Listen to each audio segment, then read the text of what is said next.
Bonjour, c'est Ursule encore. On est le 23 septembre 2023. Amen. Je viens sur la trompette aujourd'hui encore et je viens proclamer le retour de notre Seigneur Jésus-Christ.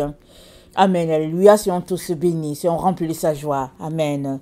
Alors, je viens apporter une parole que le Seigneur m'a donnée aujourd'hui. Alors, parmi les paroles qu'il m'a données, il fallait que celle-là, il faut que je la porte. Amen. Alors, ça se trouve dans Zacharie 3. Et il me l'a donné à 3h56. Alors, Zacharie 3, voilà ce qui est dit. Il me fit voir Josué, le souverain sacrificateur, debout devant l'ange de l'Éternel, et Satan qui se tenait à sa droite pour l'accuser. L'Éternel dit à Satan, que l'Éternel te réprime, Satan, que l'Éternel te réprime. Lui qui a choisi Jérusalem, n'est-ce pas là un tison arraché du feu? Or Josué était couvert de vêtements sales et il se tenait debout devant l'ange. L'ange prenant la parole dit à ceux qui étaient devant lui, ôtez-lui les vêtements sales. Puis il dit à Josué, vois, je t'enlève ton iniquité et je te revêts d'habits de fête. Je dis qu'on mette sur sa tête un turban pur. Et ils mirent un turban pur sur sa tête. Et ils lui mirent des vêtements. L'ange de l'Éternel était là. L'ange de l'Éternel fit à Josué cette déclaration. Ainsi parle l'Éternel des armées. Si tu marches dans mes voies, et si tu observes mes ordres, tu jugeras ma maison, et tu garderas mes parvis. Et je te donnerai libre accès parmi ceux qui sont ici. Écoute donc, Josué, souverain sacrificateur, toi et tes compagnons qui sont assis devant toi, car ce sont des hommes qui serviront de signe. Voici, je ferai venir mon serviteur le germe. Car voici, pour ce qui est de la pierre que j'ai placée devant Josué, il y a sept yeux sur cette seule pierre. Voici, je graverai moi-même ce qui doit être gravé, dit l'Éternel des armées, et j'enlèverai l'iniquité de ce pays en un jour. En ce jour-là, dit l'Éternel des armées, vous vous inviterez les uns les autres sous la vigne et sous le figuier. Amen. Nous savons que la vigne, symbole d'Israël, figuier aussi. Amen. Et voilà ce que le Seigneur nous dit qu'il est en train de faire. Il me donne ce passage-là. Il nous dit qu'on est dans ce temps-là. Amen. Ce temps-là prophétisé. Dans le livre de Zacharie, le Seigneur, par le prophète Zacharie, le Seigneur dit qu'on est là-dedans, dans ce temps-là. Alors, Josué avait les vêtements sales. Mais Dieu lui donne, il lui remet ses péchés. Il lui pardonne, il efface son iniquité et il le revêt de vêtements blancs et il met une couronne aussi sur sa tête.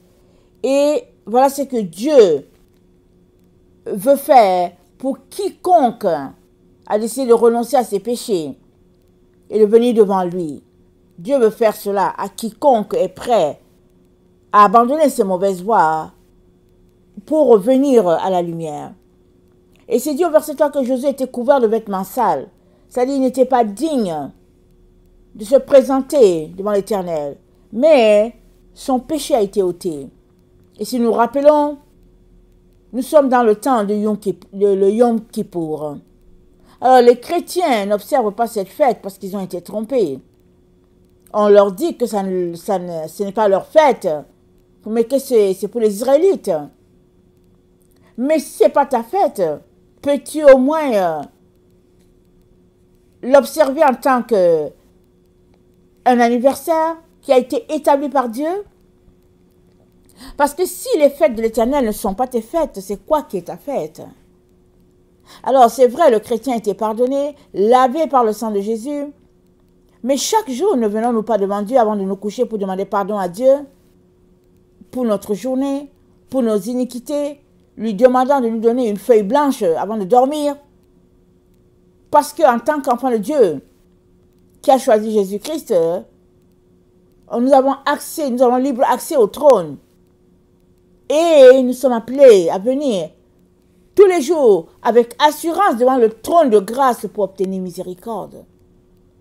Parce que qui connaît ses péchés? Et le cœur est plein de déception. Qui sait ce qu'il commet comme péché? Qui à ses yeux n'est pas péché? Parce que le cœur est tortueux par-dessus tout. Et Dieu seul peut le connaître. Voilà pourquoi il est important que chacun d'entre nous vienne devant Dieu à tous les jours, à tous les moments pour dire Seigneur, pardonne-moi mon péché et efface mon iniquité. Alors on est dans ce temps-là où nous venons devant Dieu pour dire efface mon iniquité, Père, efface mon iniquité. Alors, donc, l'ange de l'Éternel dit à Josué, si tu observes mes ordres, tu jugeras ma maison. Amen. Tu jugeras ma maison. Donc, Dieu a un leader sur sa maison. Et qui est notre leader? C'est notre Seigneur Jésus. Jésus-Christ est mort. Et il a payé de sa vie. Et il est le chef sur sa maison. Amen. On voit ça dans Éphésiens. Il est chef de l'Église. Alors Jésus-Christ est le chef sur sa maison. Alléluia, amen. Et au verset 9, c'est dit que l'ange dit à Josué, il dit, pour ce qui est de la pierre que j'ai placée devant Josué, il y a 7 yeux sur cette seule pierre. Je graverai moi-même ce qui doit être gravé de l'Éternel des armées. Donc il y a 7 yeux sur la pierre, et on sait que les 7 yeux sont mentionnés dans Ésaïe 11. Voilà, on va le lire. Dans Ésaïe 11, voilà ce qui est dit. Ce n'est pas précisé que c'est les 7 yeux, mais c'est à ça que ça nous renvoie. Ésaïe 11 nous dit au verset 1, « Puis un rameau sortira du tronc d'Isaïe, et un rejeton naîtra de ses racines. L'esprit de l'Éternel reposera sur lui, esprit de sagesse. 1. Esprit d'intelligence. 2. Esprit de conseil. 3. Esprit de force. 4. Esprit de connaissance. 5. Esprit de crainte de l'Éternel. 6. Il respirera la crainte de l'Éternel. Il ne jugera point sur l'apparence. 7. Esprit de jugement. Esprit de justice, pardon. Il ne prononcera point sur un oui-dire, mais il jugera les pauvres avec équité. Il prononcera avec droiture sur les malheureux de la terre. Il frappera la terre de sa parole comme d'une verge et du souffle de ses lèvres. Il fera mourir le méchant. Amen. Donc, il y a les 7 esprits qui sont là. Et c'est dit, Dieu dit qu'il va graver les 7 yeux, il va graver les 7 esprits. Si on voit dans Apocalypse 5, on va voir autre chose que Dieu a gravé sur cette pierre. Apocalypse 5 nous dit, au verset 6, « Je vis au milieu du trône et des 4 êtres vivants, des vieillards, un agneau qui était là comme immolé. Il avait 7 cornes et 7 yeux qui sont les 7 esprits de Dieu envoyés sur la terre. » Donc on voit les 7 yeux qui sont là et on dit 7 cornes. Il vint, il prit le livre de la main de celui qui était assis sur le trône. Donc on a vu les 7 yeux, mais il y a les 7 cornes. Les cornes, c'est l'autorité. Quand la Bible parle d'une corne, ça renvoie à l'autorité que la personne a. Et si nous allons dans Apocalypse 10, nous voyons les 7 cornes qui sont là gravées sur cette pierre. C'est dit, je vis notre ange puissant qui descendit du ciel, enveloppé d'une nuée. Au-dessus de sa tête était l'arc-en-ciel et son visage était comme le soleil et ses pieds comme des colonnes de feu. Il tenait dans sa main un petit livre ouvert. Il posa son pied droit sur la mer, son pied gauche sur la terre. Il cria d'une voix forte comme rugit un lion. Quand il cria, les 7 tonnerres firent entendre leur voix. Et quand les 7 tonnerres eurent fait entendre leur voix, j'allais écrire et j'entendis du ciel une voix qui disait, « Celle ce qu'on dit, les 7 tonnerres, ne l'écrit pas. » Donc, il y a 7 tonnerres. 7 tonnerres, ça représente l'autorité. Donc, sur cette pierre, on a 7 yeux, on a 7 cornes les 7 yeux, on a parlé des 7 esprits qui sont là. Et puis, les 7 cornes, on a parlé des 7 tonnerres qui sont là, gravés sur la pierre. Mais c'est quoi la pierre? La pierre, c'est la sagesse de Dieu. Lui-même en parle dans Proverbe 8. On sait que c'est ça la pierre. Proverbe 8 nous dit, au verset 22, l'Éternel m'a créé la première des œuvres.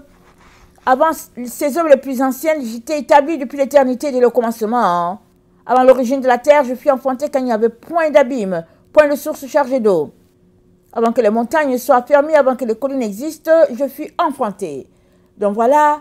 Et puis la pierre, elle aussi, on peut la voir dans Proverbe 9, c'est dit, la sagesse a bâti sa maison, elle a taillé ses 7 colonnes, 7 encore. Elle a égorgé ses victimes, mêlé son vin et dressé sa table. Elle a envoyé ses serviteurs, elle crie sur les sommets des hauteurs de la ville que celui qui est stupide entre ici, que ceux qui sont dépourvus de sens, que celui qui est stupide entre ici. Elle dit à ceux qui sont dépourvus de sens, venez manger de mon pain et buvez du vin que j'ai mêlé, quittez la stupidité et vous vivrez, et marchez dans la voie de l'intelligence. Celui qui reprend le moqueur s'attire le dédain, celui qui corrige le méchant reçoit un outrage. Amen. Donc voilà dans le temps dans lequel nous sommes. Le temps de quitter la stupidité, le temps de quitter la voie de l'insensé pour embrasser la véritable voie, la voie de l'éternel, voie tapissée de sagesse. Amen. Voilà ce que Dieu nous dit en ce jour. Voilà ce qu'il attend de chacun d'entre nous.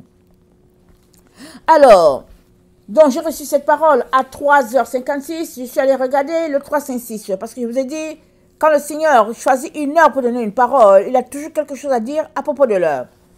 Alors, le 356, ça dit, le processus de l'éternel est en train d'être complété. Amen. Ça veut dire finaliser ce que Dieu a commencé.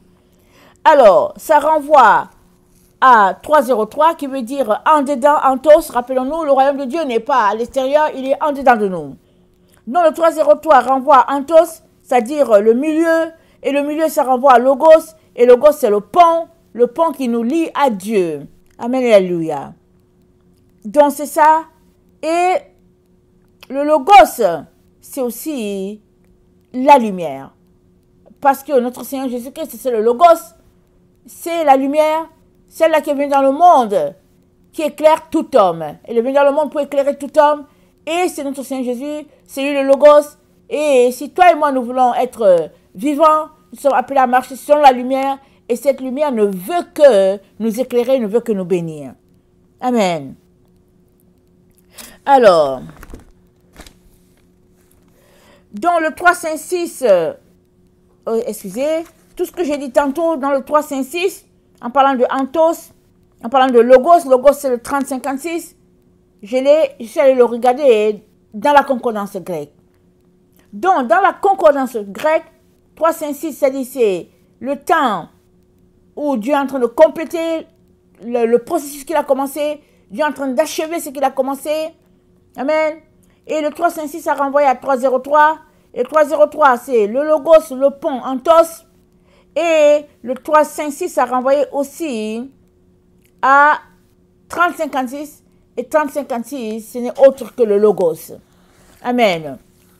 Et le 356, en hébreu, ça veut dire térébinthe. Ça veut dire térébinthe. Et c'est cité dans Ésaïe 61. Alors, dans Ésaïe 61, le verset 3, je vais lire de 1 à 3, c'est dit, l'Esprit du Seigneur, l'Éternel, est sur moi, car l'Éternel m'a oint pour porter la bonne nouvelle aux malheureux. Il m'a envoyé pour guérir ceux qui ont le cœur brisé, pour proclamer aux captifs la liberté et aux prisonniers la délivrance. Pour publier une année de grâce de l'Éternel et un jour de vengeance de notre Dieu. Pour consoler tous les affligés, pour accorder aux affligés de Sion, pour leur donner un diadème au lieu de la cendre, une huile de joie au lieu de l'eau, au lieu du deuil, un vêtement de louange au lieu d'un esprit abattu, afin qu'on les appelle les térébintes de la justice, une plantation de l'Éternel pour servir à sa gloire. Alors, térébinthe, c'est une plante, amen. C'est une plante qu'on retrouve beaucoup en Israël, dans les zones un peu désertiques et tout, on retrouve la plante. Et c'est dit térébinthe de justice. Alors, térébinthe de justice, alors ça renvoie au 352 et puis c'est le bélier. Ça renvoie au temps où Abraham allait sacrifier Isaac et la voix de l'Éternel a été entendue en disant Abraham, ne touche pas l'enfant. Et regarde dans le buisson et un bélier lui a été donné.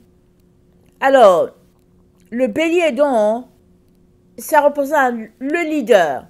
Amen, le leader choisi par Dieu pour pouvoir conduire son peuple jusqu'à destination. Amen, alléluia. Alors,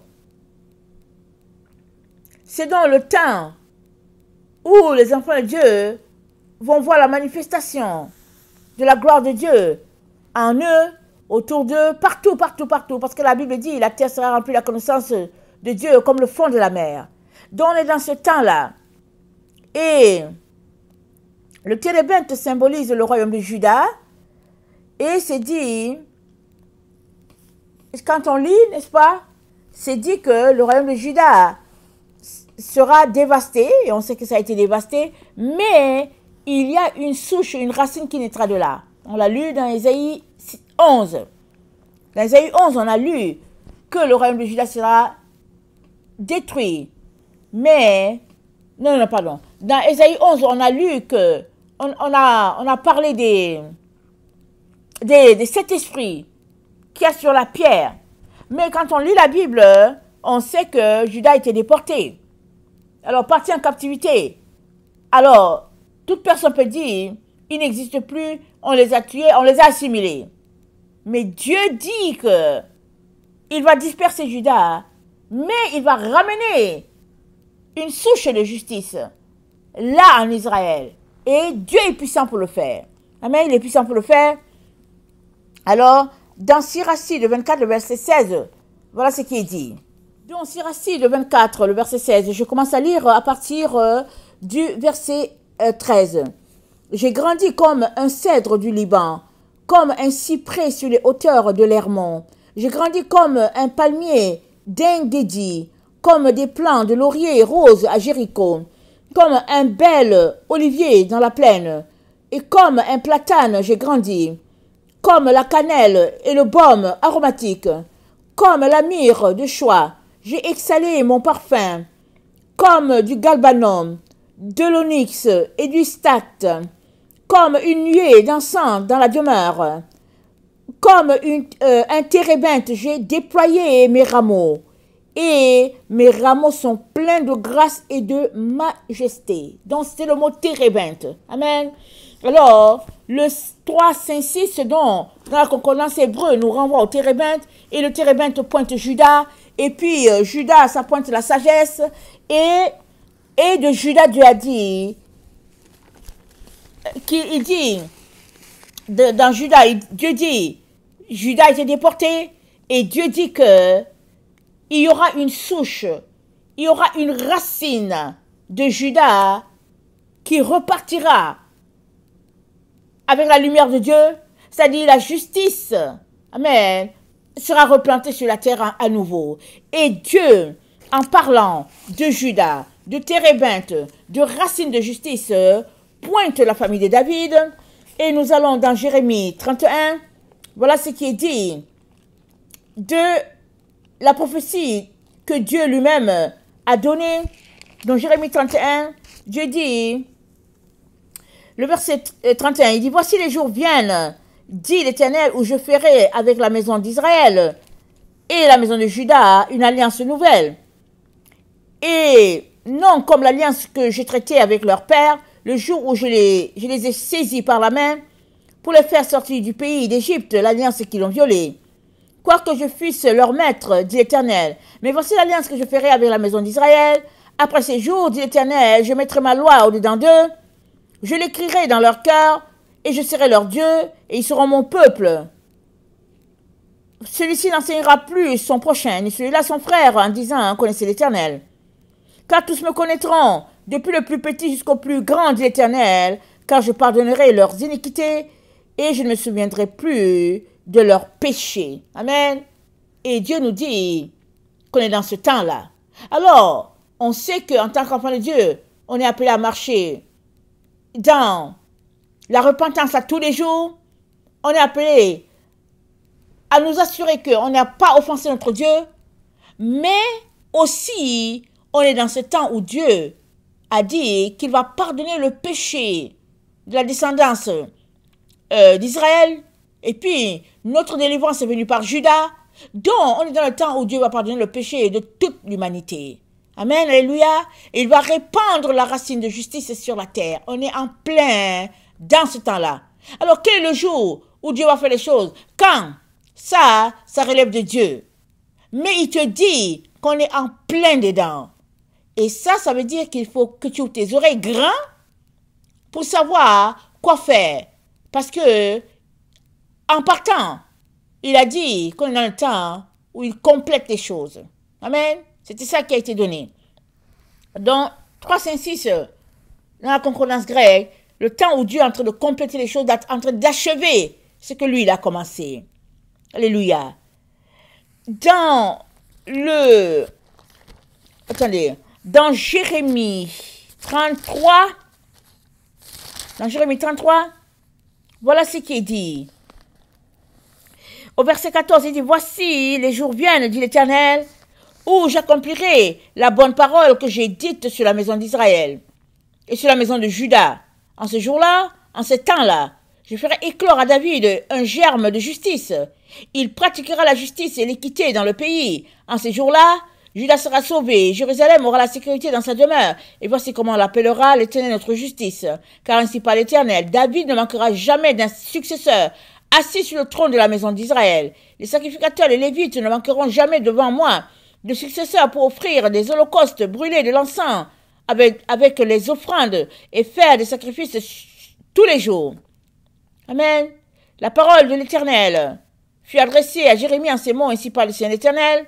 Si vous pouvez me rompre mon alliance avec le jour et mon alliance avec la nuit, en sorte que le jour et la nuit ne soient plus en leur temps, alors aussi l'alliance avec David sera rompue, en sorte qu'il n'aura point de fils régnant sur son trône.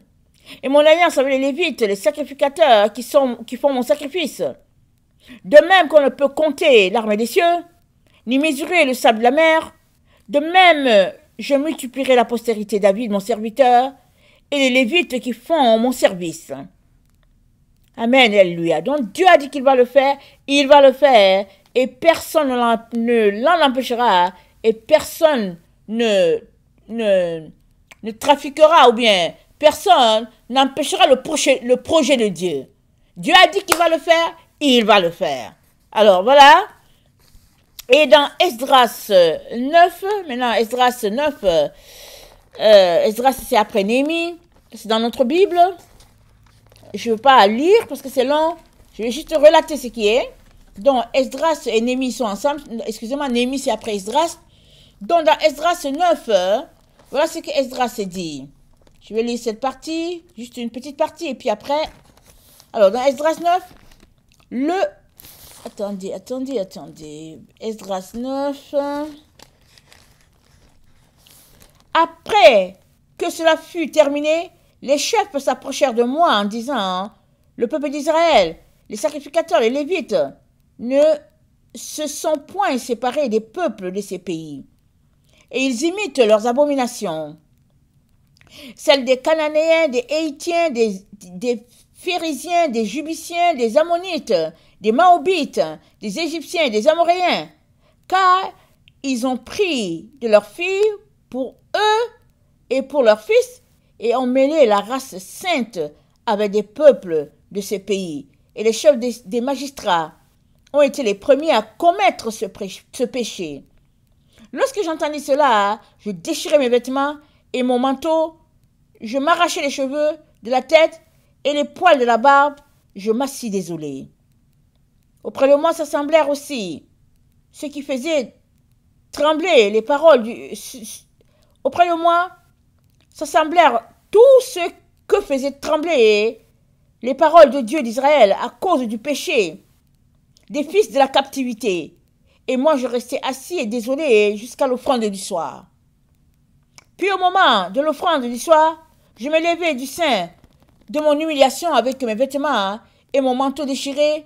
Je tombais à genoux, je tendis les mains vers l'Éternel mon Dieu, et je dis, mon Dieu, je suis dans la confusion.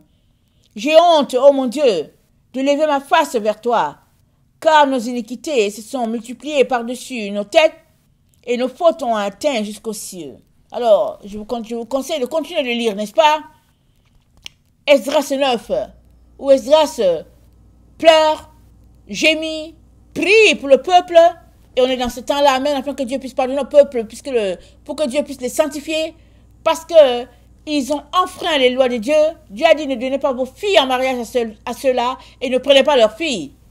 Justement, ce que Dieu avait interdit, c'est ça qu'Israël a fait. Alors, Esdras était dans la désolation. Et après, au verset 10, parce que si on continue de lire 9, on va tomber sur 10, et c'est dit, pendant qu'Esdras pleurait et se prosternait devant la maison de Dieu, faisant cette prière, cette confession, il s'était assemblé auprès de lui une foule de nombreux gens d'Israël, hommes, femmes, enfants, et le peuple répandait d'abondantes larmes, dont le peuple avait pris conscience de son péché, et le peuple pleurait. Et c'est là que Esdras a séparé les gens. Il a séparé la race pure des autres.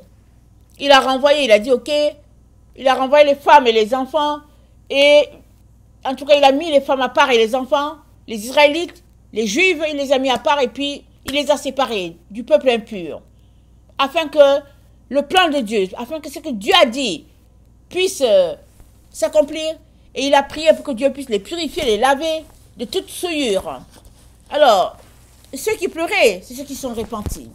Amen. Parce qu'ils ont vu la faute, ils ont vu le péché qui était commis dans ce temps-là, loin de Dieu, alors que c'était écrit noir sur blanc qu'il ne fallait pas le commettre.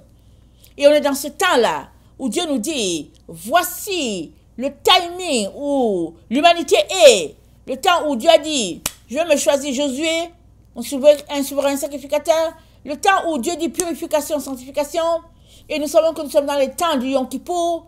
Alors voilà pourquoi je dis aux gens, profite de cette fenêtre-là ouverte par notre Dieu, et puis profite, viens avec tes péchés, amen. Et si tu dis que tu n'as pas de péché, amène les péchés des uns et des autres, viens devant Dieu, plaide pour les autres, pleure pour les autres, afin qu'un temps de grâce leur soit accordé, et que la bénédiction divine puisse balayer toute la terre, amen. Qu'un temps rafraîchissant nous soit accordé, que Dieu ait compassion de l'humanité encore, qu'il ne détruise pas totalement, mais qu'il fasse tout simplement que ceux-là qui le cherchent aient le temps de compléter leur marche avec lui. Amen. C'est important de prier, c'est important de supporter, de supplier, c'est important de crier à Dieu. Regardez comment Esdras a fait, il a déchiré ses vêtements, et puis il était dans le deuil et les larmes. Et le peuple devant lui était aussi dans le deuil et les larmes. Le peuple qui accourait était dans le deuil et les larmes parce qu'il voyait que, tiens, on s'est égaré. Mais qui aujourd'hui voit qu'il s'est égaré? Dans notre temps, qui pleure sur ses péchés? Il est donc important que tu puisses pleurer sur tes péchés. C'est de ça qu'il est question. Alors que tu pleures, alors que tu supplies Dieu, Dieu te fera un temps de grâce pour inscrire ton nom dans son livre à lui. Amen. Dans le psaume 84, amen, le verset 11, il est dit, mieux vaut un jour dans les parvis, mieux vaut un jour dans les parvis que 1000 ailleurs. Mieux vaut un jour dans tes parvis que 1000 ailleurs. Alors, on est dans ce temps-là où Christ doit être notre satisfaction. C'est pas après les choses de ce monde qu'on doit courir. Il est notre seule satisfaction. Et c'est ça qui est dit ici. Mieux vaut un jour dans tes parvis que 1000 ailleurs. Ailleurs, c'est où? C'est un enfer. C'est pareil de Dieu. Et David dit, mieux vaut un jour devant toi, c'est-à-dire un jour de 1000 ans. Le millénium, c'est de ça qu'il entend parler, du mieux vaut cela que de se retrouver séparé à tout jamais de son Dieu. Et alors que tu pries, tu aspires à te retrouver dans la grande cité, la Nouvelle Jérusalem, il est important que tu saches aussi que Tu dois te débarrasser de tes liens, de tes péchés, de tes vices, de toutes ces choses-là qui font que tu as un pied encore de l'autre côté. Enlève ton pied que tu laisses de l'autre côté dans le monde. Prends tes deux pieds, mets-les ensemble dans la maison de Dieu, dans les parvis de la maison de Dieu. Amen et alléluia. Alors, donc, dans le temps dans lequel nous sommes, ce n'est pas le temps de s'amuser, de se laisser distraire. Ce n'est pas le temps de suivre les coutumes des autres, mais c'est le temps de s'apprêter, de s'assurer qu'on a fait le tour et puis qu'on n'a rien laissé échapper. Et maintenant de se remettre entre les mains de Dieu pour dire, Seigneur, viens à mon secours, Seigneur, sauve-moi. Sauve-moi, Seigneur, je ne veux pas périr en enfer, Seigneur, sauve-moi. Amen. Alors, je terminerai en lisant Apocalypse 1. Apocalypse 1, au verset... Attendez, c'est quel verset ça? Au verset 9. Moi, Jean, votre frère, et qui est part avec vous à la tribulation et au royaume et à la persévérance en Jésus. J'étais dans l'île appelée Patmos à cause de la parole de Dieu et du témoignage de Jésus. Je fus ravi en esprit au jour du Seigneur et j'ai entendu derrière moi une voix forte comme la voix d'une trompette qui disait: ce que tu vois, écris-le dans un livre et envoie-le au cette église. À Éphèse, Smyrne, Pergame, Thyatire, Sardes, Philadelphie et Laodicée. Je me tournais pour connaître quelle était la voix qui me parlait. Et après m'être retourné, je vis sept chandeliers d'or. Au milieu de sept chandeliers, quelqu'un qui ressemblait à un fils d'homme, vêtu d'une longue robe, ayant une ceinture d'or sur la poitrine. Sa tête et ses cheveux étaient blancs comme la laine blanche, comme de la neige, et ses yeux étaient comme une flamme de feu. Ses pieds étaient semblables à de l'airain ardent, comme s'il eût été embrasé dans une fournaise, et sa voix était comme le bruit de grandes eaux. Il y avait dans sa main droite cet esprit. De sa bouche sortait une épée aiguë à double tranchant, et son visage était comme le soleil lorsqu'il brille dans sa force.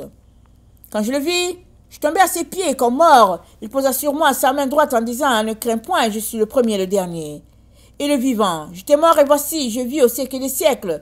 Je tiens les clés de la mort et du séjour des morts. Écris donc ces paroles que tu as vues, et celles qui sont, et celles qui doivent arriver après elles. Le mystère de cette étoile que tu as vue dans ma main droite, et des sept chandeliers d'or. Les sept chandeliers sont les anges de cette église, et les sept chandeliers sont les sept églises. Amen et alléluia. Donc, tous les détails est là, et il nous revient de nous comporter dans la pureté, dans la chasteté, dans la vérité, pour bénéficier de tout ce que Dieu a mis de côté pour nous.